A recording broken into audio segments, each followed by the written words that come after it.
bound, and very shortly, both the 23 and the 35 millimeter will engage. All right, there you have it, a little bit of history on the sinking of the SS Mendi. Like I said earlier on, let's take this conversation further by talking to the Minister of the South African National Defence Force and Military Veterans, Nosiviwe Mapisa-Nqakula. Nosiviwe, good morning to you and welcome to Morning Live. And thank you very much, Palisa. Thank you so much. It's beautiful but wet. It is beautiful but raining, and I'm getting, cold as well. I'm getting very cold. But nonetheless, we're here to observe Armed Forces Day, Minister. Talk to us about the significance of the day. We do know that it was proclaimed by the President, who is also the Commander-in-Chief of the SANDF back in 2012. Yeah.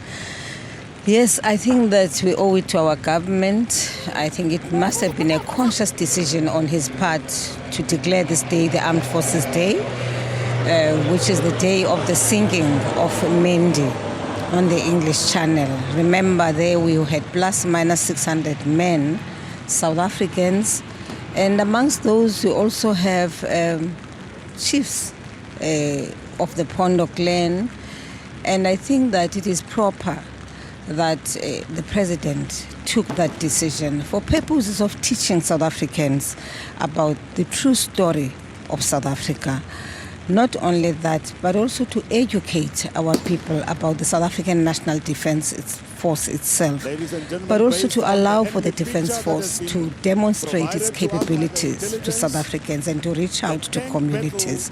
So for me, it's a very important day, and I hope that South Africans will come out in their numbers in spite of the rain, and that those who will not be attending will be glued to the TV to watch what the South African National Defence Force will be displaying. I certainly think they will come out in large numbers. I was here last night, Minister, when the SANDF was actually showing their capabilities, and people were here in large numbers. So I don't think rain will probably keep them away. But talk to us about the understanding of the public on the SANDF, because in JMO you would actually think Abantu Bayalwa, and that's the impression that has always been created even since we were growing up. But do the public really know the significance of having the SANDF, their role in peacekeeping, their role in protecting the citizens? I think that part of the exercise is precisely to educate South Africans about what happened on that day, but not only that, why you do have a South African National Defence Force. A South African National Defence Force which is not an aggressor, which is not a tool of abuse against neighbouring states, but a South African National Defence Force which is all out to defend the and territorial integrity of the Republic of South Africa. Not only that, but a South African National Defence Force which is open to young South Africans to come in and serve in different forms. We have 4 entities, services. We have the Army, we have the Navy, we have the South African Military Health Services. You also have the South African Air Force. So indeed, the South African National Defence Force actually represents the best which South Africa is made of. You have pilots who serve in the South African National Defence Force, you have engineers, you have scientists, but also you have medical doctors. So for me, I think that compared to what we used to have in the past, which was not the National Defence Force anyway, it was just the South African Defence Force, which was notorious for invading our neighbouring states. Now you talk about a South African National Defence Force whose preoccupation is peace building, conflict resolution and reconstruction of countries. Right. Minister, today we also commemorate 100 years of the sinking of the SS Mendi, which happened back in 1917. How significant is the history of actually what happened back then to us here, if you were to bring it here home? Very significant, because that story is a story of courage. It's a story of bravery of South African men.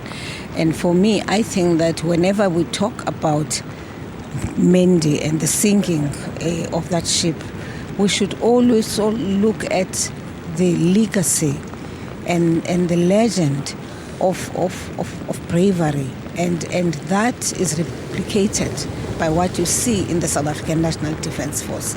I do believe that part of the reasons why you have this kind of South African National Defence Force we have.